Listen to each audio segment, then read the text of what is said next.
င်္ဂလာပါရှင်ညီမချယ်လေးကားရန်တဲ့ပါ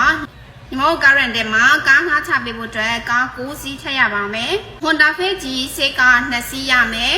နားစာကား10သိန်းပါပြီးတော့ပရိုဘောက်လေးရပါမယ်ရှင်သူကကားလားစာ9သိန်းခွဲပါသုံးနေရဆိုရင်တော့မက်တူရွှေငါရပါမယ်တိုတာရီစတိုလေးရပါမယ်သူတို့တွေကတော့ကားလားစာ12သိန်းပါရှင်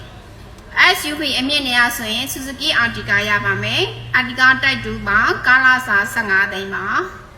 နောက်ချက်ကတော့ Toyota Alphard လေးရပါမယ် Alphard ကလာစာ30ပါရှင်